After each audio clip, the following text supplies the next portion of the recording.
welcome to Storytime with the Bookmobile. I'm Meg. I'm Bree. And I'm Olivia. And this month we're going to be talking about space, hence my NASA shirt. I'm wearing a planetarium shirt. I'm not wearing a space shirt, but I think that's okay. We'll let it slide this time. We decided to talk about space for August because something really cool is happening this month. On August 21st, there's going to be a total solar eclipse, which is when the moon passes between the sun and the earth, totally blocking the sun for about 2 hours.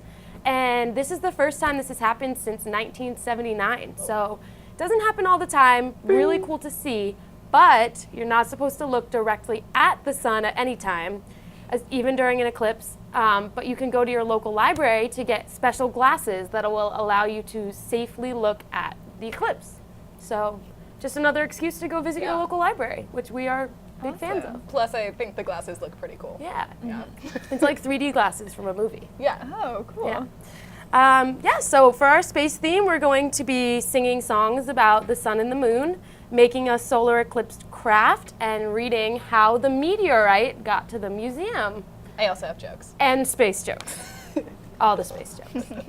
So let's start with our space-themed songs.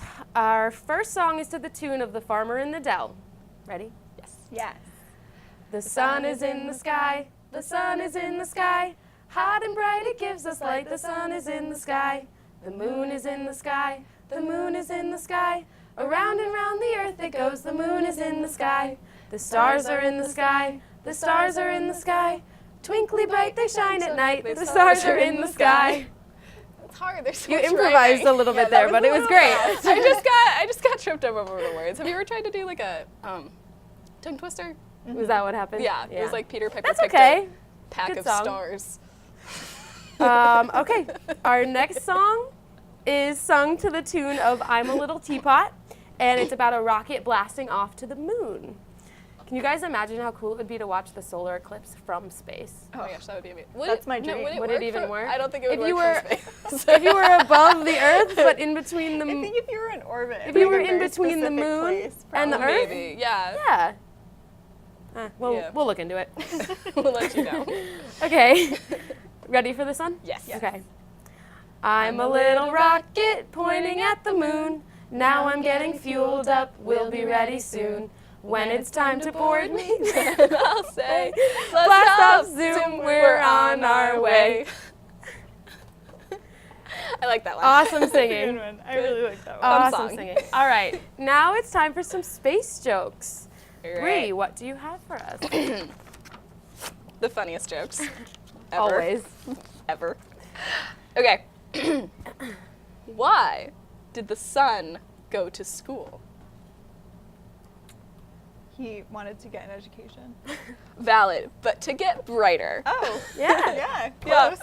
School puns. What do planets like to read? I don't know. Comic books! Oh. Except, fun fact, planets don't have eyes. They can't read. So. Oh. Little known fact. Good. Thank you.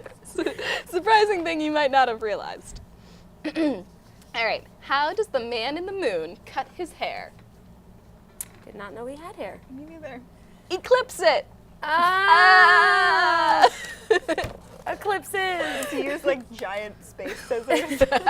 Eclipse. I hope so. Have you guys ever seen pictures of the man in the moon? Yeah, it's really cool. Yeah, I don't think that I have. Yeah, Maybe I'll have to look this up. Yeah, you should look this up. he's up there. All right. Okay. I'm excited for the craft. Yeah, let's move on to our solar eclipse craft. Now it is time for our solar eclipse themed craft. If you've ever seen a solar eclipse, which I haven't, have you guys? No. No. I think I've seen pictures, but Yeah. Yeah, not but I an mean, I wasn't alive in actual eclipse. 1979. Yeah, but so- there's been partial ones, but I Yeah. haven't seen those either. No. But anyways, what a solar eclipse looks like is essentially you just see the outer glowing ring of the sun because the moon is blocking the main part of it. And we're going to make a craft that looks just like that. So all you need for this craft is some paper. Dark colors would work best so that you can see like the glowing ring. And then you'll want to cut out circles, which we've already done, out of another piece of paper. And what we're going to do is we'll start off, oh, and you also need chalk. And so we'll use the chalk to lightly trace around our circle.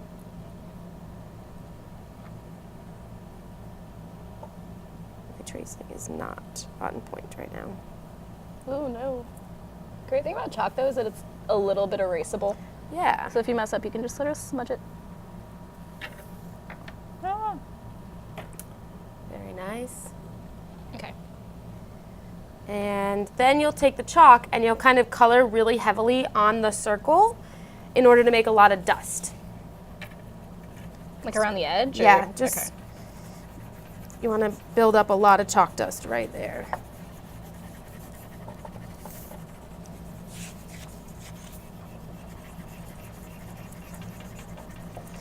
Furiously coloring. The table is shaking. Yeah.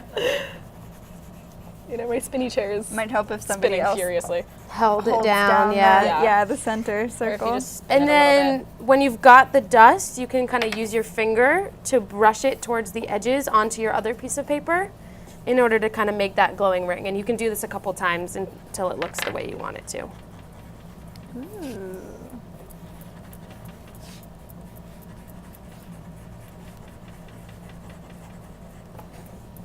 Yeah, I'm gonna need to do a little bit more to make mine brighter.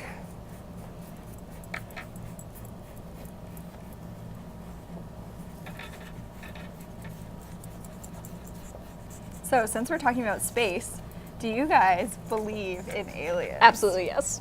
I do. I too. definitely do. There's no way that we are the only people or things living in this universe. That would be Yeah. such a crazy happenstance if Yeah, like, we were there's the only. no way. It's Yeah. huge. Like, I don't know if I necessarily believe that there's like it's the same kind of life form as humans though. Like I don't know if I yeah.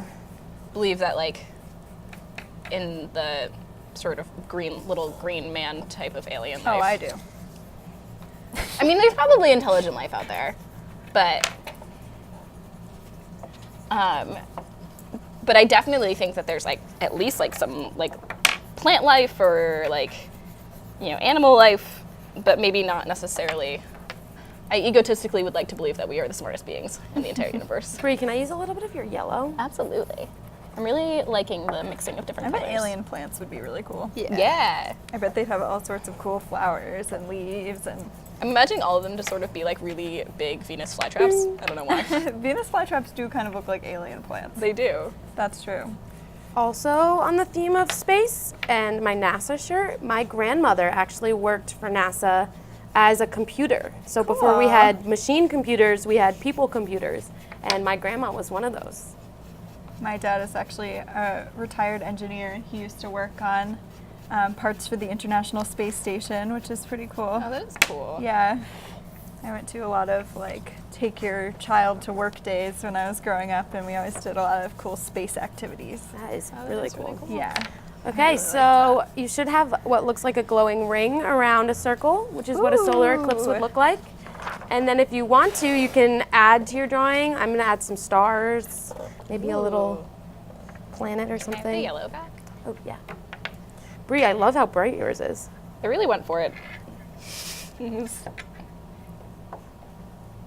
And this is a cool thing because you don't need special glasses to look at this one. Yeah. Although, actually, what happens to the sky? Like, does the sky stay blue when it's happening during the day, right? Yeah. It definitely gets darker, I think. Yeah, I mean the sun is being blocked, so it's got to be a little bit darker. I don't think it's like the sky goes black.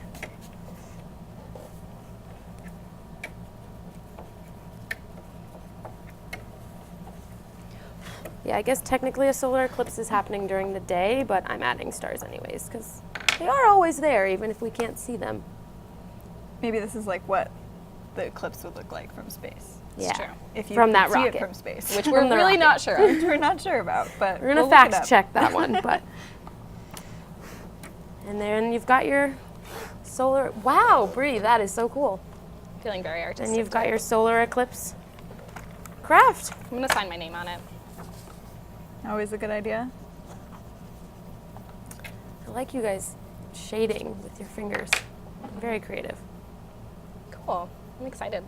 I like that my sky is purple. I'm going to Yeah. hang it on my fridge. Beautiful. Yay. Good job. All right, and now it's time to hear our story. So, Olivia, take it away. Awesome. So today we're going to be reading How the Meteorite Got to the Museum by Jessie Hartland.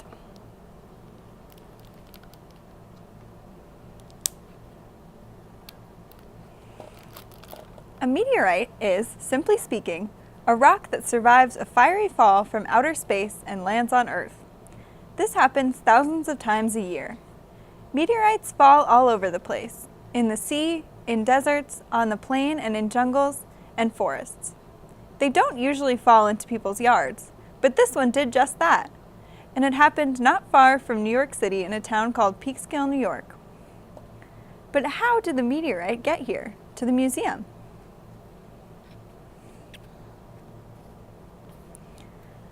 Hundreds of millions of miles from Earth, in deep, dark, cold outer space, there are vast fields of space debris flying around. Chunks of ice, pieces of satellites, specks of dust, tiny grains of sand, huge rocks called asteroids, and smaller rocks called meteors. Most of this debris stays up in space, but this is the story of one rock that didn't. A meteor that falls on Earth is called a meteorite. Here in outer space is a meteor. Literally, likely a broken off piece of an asteroid flying around and around and around.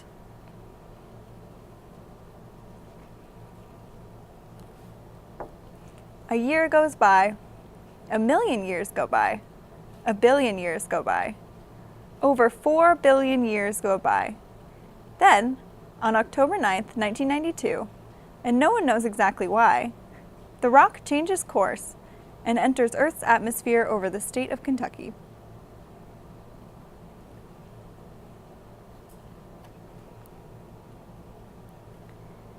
Here is a dog sleeping on a porch who is awakened by a loud sound. She barks at the meteorite as it zoomed towards the Earth.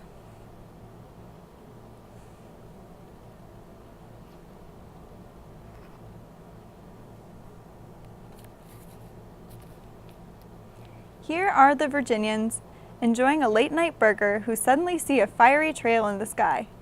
We know it was the meteorite, which was barked at by the dog as it hurtled towards the Earth.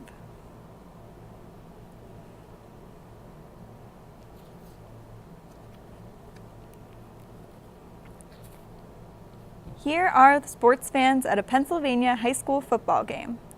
The home team is trailing by 7. The running back has got the ball, 3rd down, 4 yards to go. Home movie cameras point to the action on the field until, crack, hiss. More exciting than a flying football is the meteorite, which was spotted by the Virginians, yelped at by the dog as it zipped towards the Earth.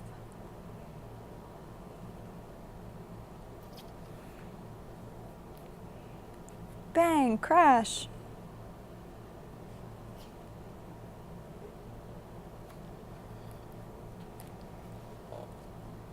Here is the teenager who had been watching late-night TV at her house in Peekskill, New York, when she heard a tremendous crash. She has rushed outside and discovered a huge dent in the trunk of her car and a smoking rock nearby. Of course, it is really the meteorite, which was filmed by sports fans, pointed at by Virginians, and woofed at by the dog as it sped towards the Earth. She says, "Who threw this rock?"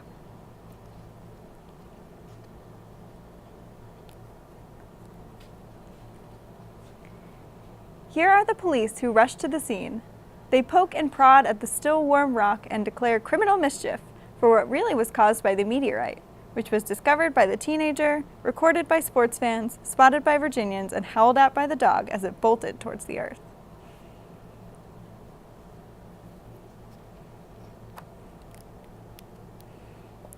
Here are the firefighters called to cool the rock, which has caused gas, eek, to drip from the car's punctured fuel tank. They start to suspect that the rock may really be a meteorite, which was examined by the police, reported by the teenager, videotaped by sports fans, pointed at by Virginians, and roughed at by the dog as it plunged towards the Earth.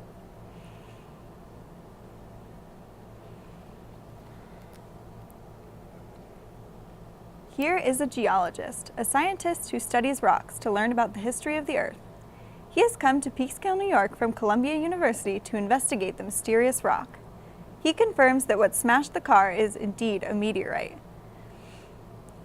Your car was in an interstellar collision. What has hit this car is indeed a meteorite. This meteorite was cooled by firefighters, investigated by police, found by the teenager, gawked at by sports fans, buzzed about by Virginians, and arfed at by a dog as it raced towards the Earth.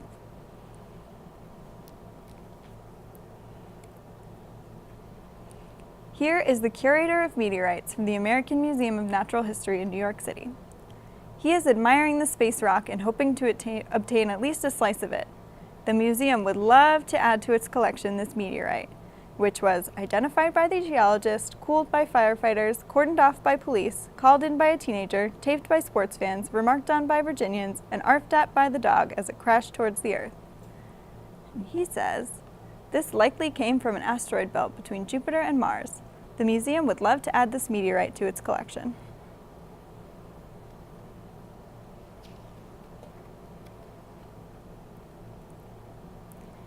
Here is the cosmologist, a scientist who specializes in outer space, explaining everything you may want to know and more at a museum symposium about the meteorite, which was procured by the curator of meteorites, confirmed by the geologist, hosed by firefighters, poked at by police, called in by the teenager, chronicled by sports fans, whooped at by Virginians, and yipped at by the dog as it fell towards the Earth. And he says, here we have an H6 monomictic breccia meteorite with a weight of 26 pounds. The luminous flight time exceeded 40 seconds and covered 400 to 500 miles at a speed of better than 10 miles per second. Simply put, it's an old rock from outer space that came here fast. The chance of a meteorite colliding with a car is about 1 in a billion.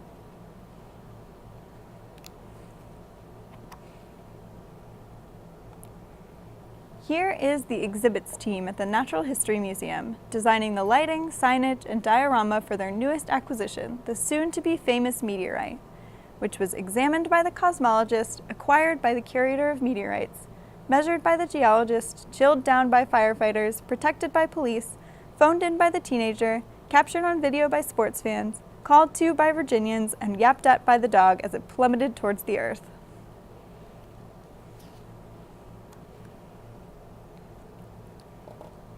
Here is the science teacher who guides her students through the Ross Hall of meteorites. She loves the study of the mysteries of outer space and sharing that with her students.